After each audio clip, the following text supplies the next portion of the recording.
who has gotten very close to where these rescue operations are underway, and he is wearing this mask for good reason. Describe to us what you've seen this morning.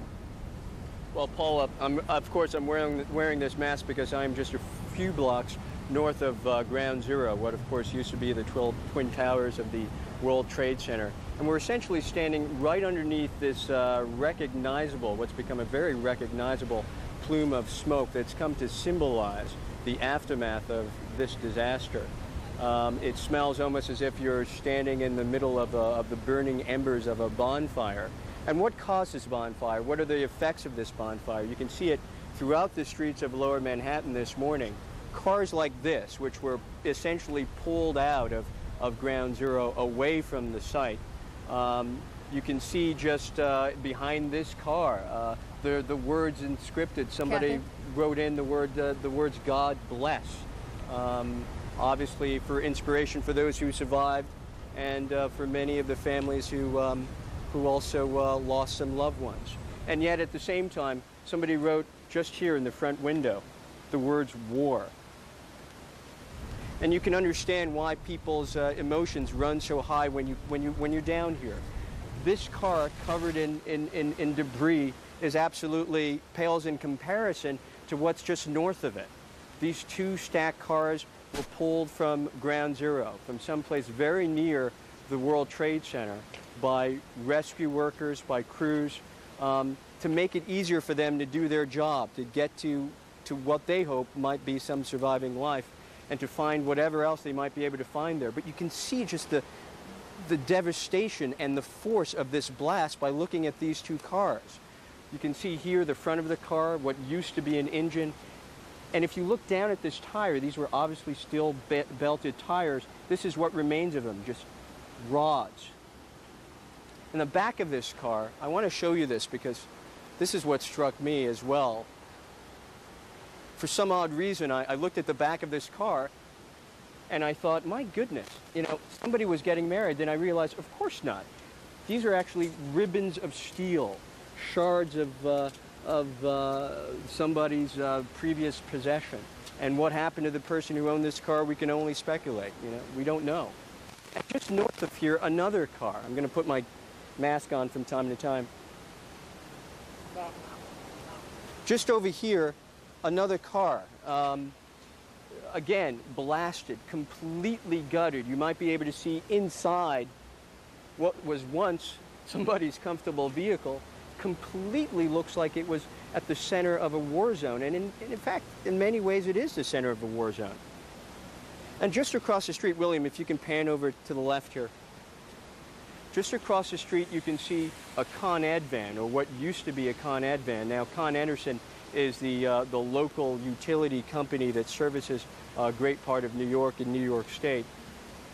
And the people who work for Con Edison often respond to emergencies just like this one. You can only imagine what might have happened to the people who were in that car. Now, we don't know whether anyone was in that car. That car may very well have been here before the emergency, before the disaster occurred. But when you look at vehicles like this one that belong to people who respond to emergencies like this, you can only think of the firefighters and the police officers who responded to this scene. Mayor Giuliani has already said that there are 350, maybe more than 350 firefighters and police who have been unaccounted for. What happened to their vehicles? Did they arrive here moments after the scene hoping to help people and were caught in the blast or caught when the rubble came down? You can only speculate. Paula? Michael, I think we'd all feel a lot more comfortable if you'd leave that mask on. We're 2 miles north of there, and we are beginning to feel the sting of this smoke. Once again, you are only how many blocks from where the trade centers went down?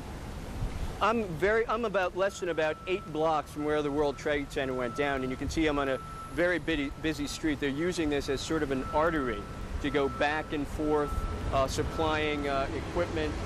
Firefighters obviously still responding to the scene and to other scenes around the World Trade Center. Just moments ago, William, I'm going to ask you to pan back over again.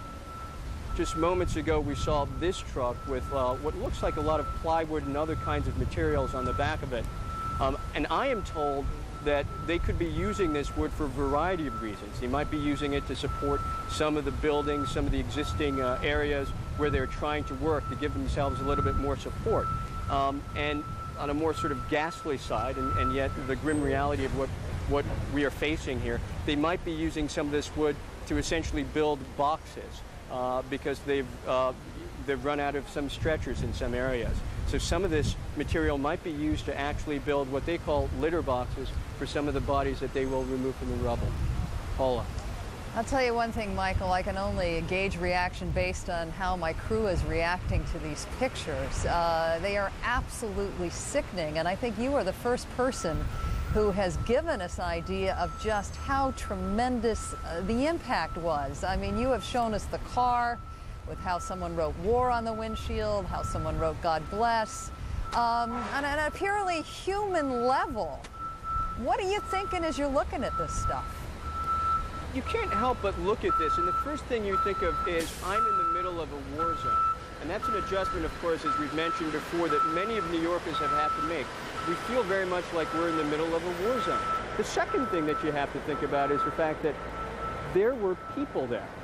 Oftentimes you look at these pictures and you think, my goodness, we've lost the World Trade Center. Well, we lost a lot of lives in that World Trade Center as well. And when you look at the cars and you look at just how severe the damage was, one can only imagine what must it have been like to be there. And then thirdly, I think, what must it have been like to be there? Well, how miraculous it is that they actually found some people alive. Sometimes God is smiling on you.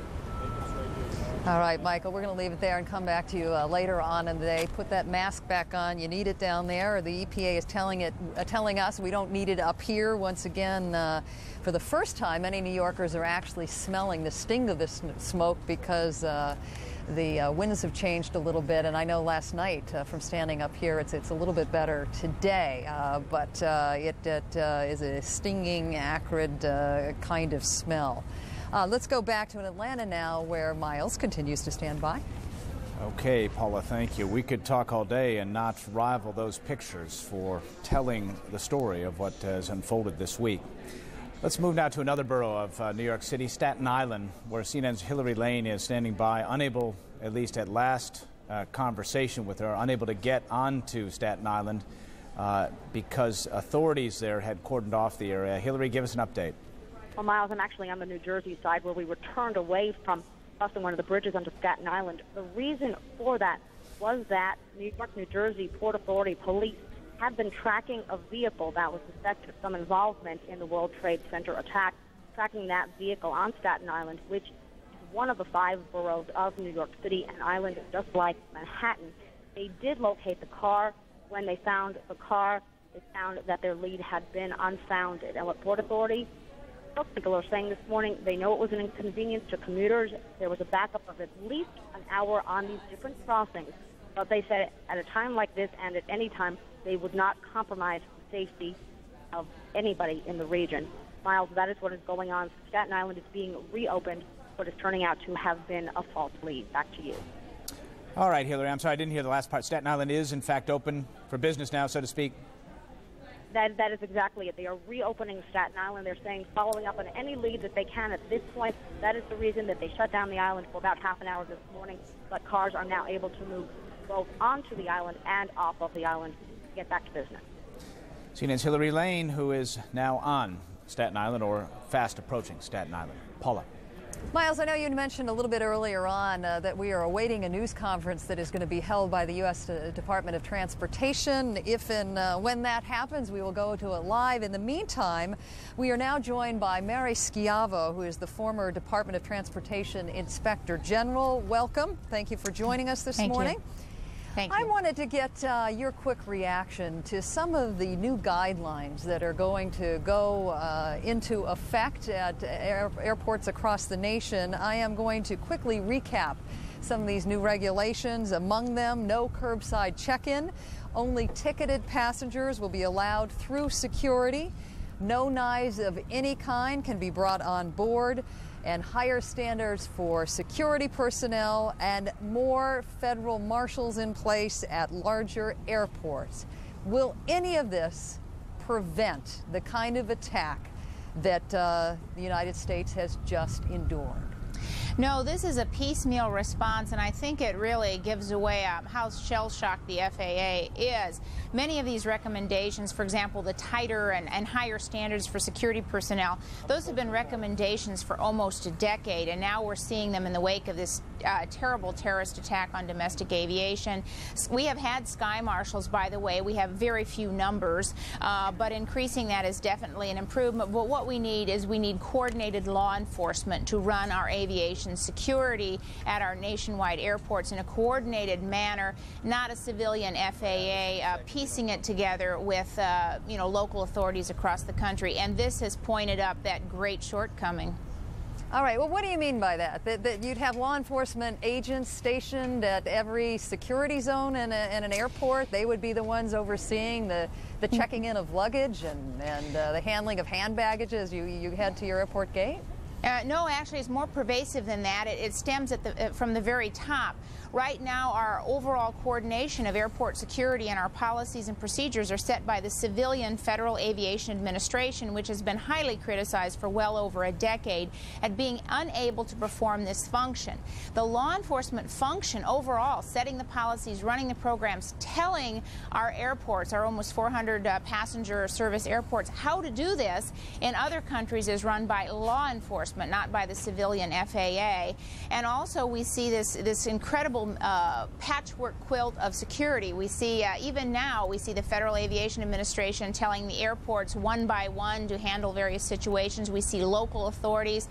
We see local security and police forces. And what we need is a national coordinated federal law enforcement oversight of airports, because we are only as safe as our weakest link. If Boston Logan is weak and you can board a plane at Boston Logan and go compromise Chicago or Columbus, then the entire system points out the fallacy of having it on an airport-by-airport basis. I understand what you're saying. I hear what you're saying. But if you are to believe the reports that have been in the Boston Globe newspaper and the Boston Herald newspaper, or all, most of those reporters recognizing that there have been some security lapses at Logan Airport, the bottom line is, from what we're hearing from sources, that some of the men who hijacked these airliners from Boston actually, the stuff that they carried on them never would have picked up as security to begin with. They apparently carried razors that were embedded in plastic knives. I mean, how would the law enforcement impact have changed this? Well, for one, we had a spotty policy. It's astonishing that our debate in the wake of this, a part of our debate in the wake of this tragedy, is debating what kind of knives were acceptable. And we had screeners unprepared and untrained, literally given the message that some knives are okay and some aren't. And it's a 4-inch blade. Are these 4 inches? Are they not? Do they have ceramic handles? The other problem is, of course, that we now know that at least at one airport they had ramp access, which is not surprising with a coordinated attack this big, and for as easy it is to get a job at an airport. I mean, many of the jobs are minimum wage, low or no screening. We have had convictions for actually lying about security agencies or companies actually doing the background checks. That has even been the subject of a criminal case in this country. So now we know that the system is compromised from within as well, and this is a total failure of the system, saying, oh, well, okay, some screeners missed it, or some screeners, weren't even required to pick it up. We have something far more serious going on than that when we find out that they have ramp passes and literally could have compromised the entire system. But once again, even if you had this plan in effect that you're suggesting, with law enforcement basically running aviation across the country from top to bottom, the fact remains that given how martyrdom in some parts of the country, or excuse me, in some parts of the world are honored and promoted, if you want to get onto a plane, you're going to find a way onto the plane, and is there anyone that can stop you from slamming it into a building? Absolutely, and we have to stop it. See, that's the whole point. I think it's the fear that we can't stop them. Of course we can, and remember, we're not talking one, we're talking four. And if we are unable through a minimum wage employees to stop 4 airplanes being used as a bomb because we say, well, we can't pick it up on a metal detector, then the answer is actually astonishingly simple.